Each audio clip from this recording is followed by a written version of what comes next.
Hello my dear friends, आज हम पढ़े हुए वर्कशीट नंबर 64 है सोशल साइंस की। द फ्रेंच रिवॉल्यूशन का रिवीजन करना है।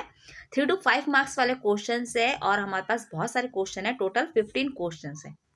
चलिए हम इनके आंसर्स देखते हैं। पहला क्वेश्चन है, who were the members of the Jacobin club.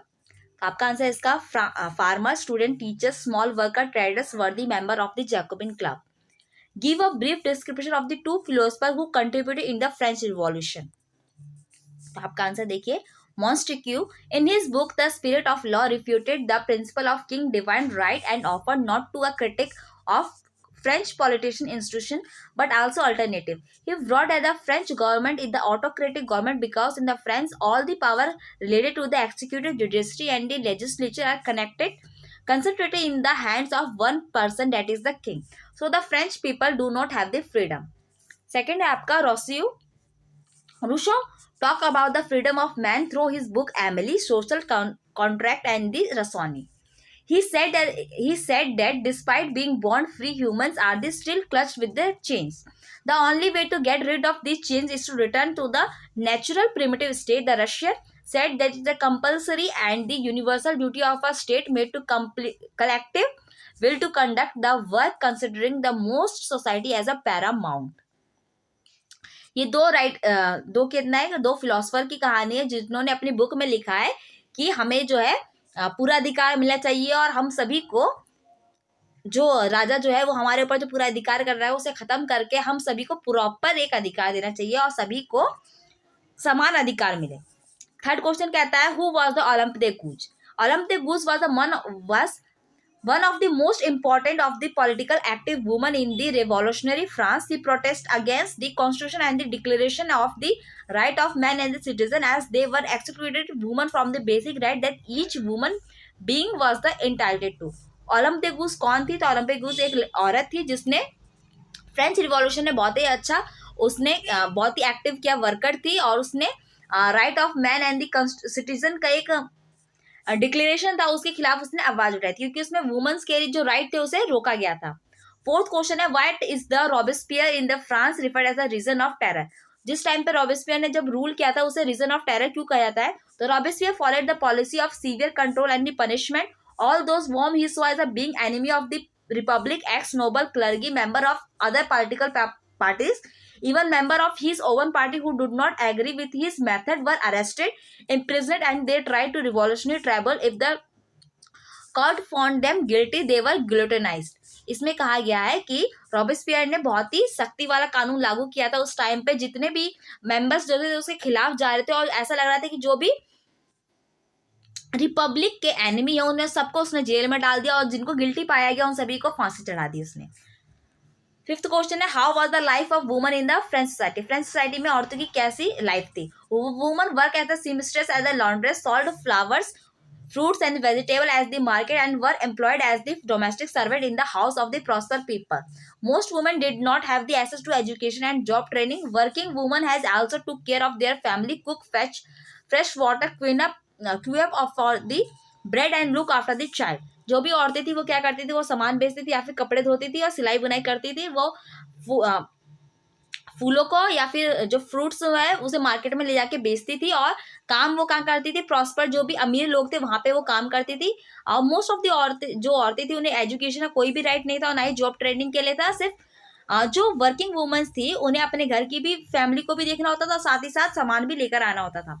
Sixth है, describe the 3 state of France. France के 3 स्टेट बताइए। First state clergy, second state nobility, third state big businessman, merchant, court official and lawyers, peasants and artisans, small peasants, landless labor and the servants. Seventh, what is the importance of the French Revolution in the world? French Revolution was the first revolution against the obsolete monarchy system. This revolution spread in whole Europe and many revolutionary protest against the monarchy system. French revolution क्या सबसे पहला revolution था जितने भी monarchy system का जो एबॉलिस्ट है, यानी कि जो ऐसे राजा थे जो अपनी मनमानी की करते थे, उनके खिलाफ सबसे पहला रिवॉल्यूशन था। और ये देखा देखी फिर क्या हुआ, पूरे यूरोप में फैल गया और उसके बाद पूरे जगह पे क्या हुआ, रिवॉल्यूशनरीज ने प्रोटेस्ट करना स्टार्ट कर दिया। एट है आपका, what were the causes of French revolution. French revolution के क्या कारण थे? सोशल रीजन है। There is a 3 state divided into the French society. 94 generation came into the third state, they undermined their rights. ठीक है, political reason है freedom, different laws are implemented on the different areas of France.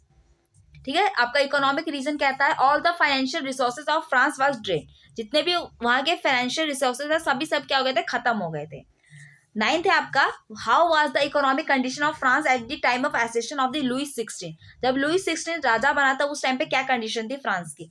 At the time of accession of Louis 16 all the treasures were gone, long year of war had drained the financial resources of France and the cost of maintaining the extravagant court at the immense place of the Versailles। Louis 16 के time पे सारे treasures यानी जितने भी खजाने थे सब खत्म हो गए थे, जितने भी फाइनेंशियल रिसोर्स थे वो वॉर के कारण सारे खत्म हो गए थे, और उसके जो राजा जो था वहां का लुई 16, उसके जो भी महल का और जो भी कोर्ट का जितने भी मेंटेनिंग चार्ज थे उसके कारण क्या होता सब खत्म होते जा रहे थे। 10th है आपका what was the rule of directory in the France. France का क्या रूल था। The fall of Jacobin government allowed the wealthier middle class to seize power and the constitution was introduced which denied the vote to the non-privileged section of the society. It provided for the 2 elected legislative council. These then appointed a directory and the executive made up of the 5 team members. This was meant to be safeguard against the concentration of power in a one-man executive as under the Jacobin, and the director often clashed the legislative councils. ये बताया हुआ है कि जो हमारा directors जो थे, directive system जो था वो कैसे हुआ, उसे जैसे जैकोबिन गवर्नमेंट जैसे ही खत्म हुई उसके बाद जैकोबिन सिस्टम डायरेक्टर सिस्टम आया, जो जितने भी गरीब लोग थे उन सबको हटाया गया कि भाई तुम अब वोट नहीं दोगे, अब सिर्फ हमारा ही सिस्टम चलेगा। 11 देखिए who were the sans culottes. A large group among the Jacobins decided to start wearing long striped trousers similar to those worn by the dock workers. This is a set themselves apart from the fashionable section of society, especially noble who wore knee breeches. It is a way of proclaiming the end of the power wielded by the wearers of the knee breeches. These Jacobins come to be known as the Saint Clotos, literally meaning those without knee breeches. Saint Clotos men wore in addition of the red cap that symbolized the liberty.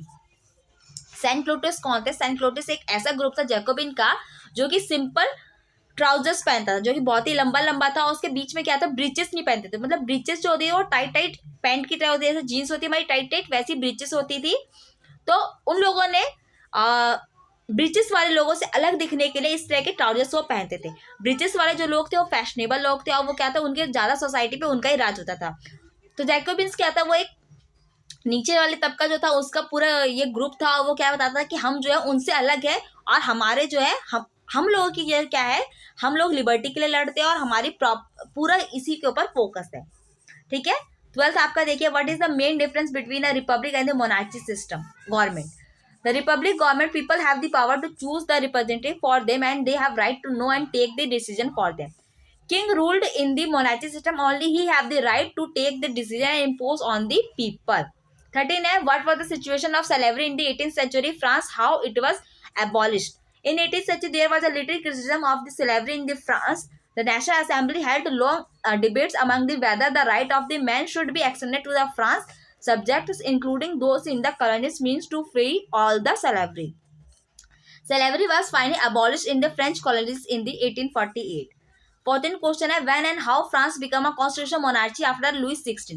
After the death of the Louis XVI in 1804, France became a constitutional monarchy by the Napoleon. He removed the directive system and ruled on the whole France. Write about the Napoleon Bonaparte in the politician of the France. In 1804, Napoleon Bonaparte crowned himself emperor of the France. He set out to conquer neighboring European countries, disposing destiny and the creating kingdom where he placed member of his family.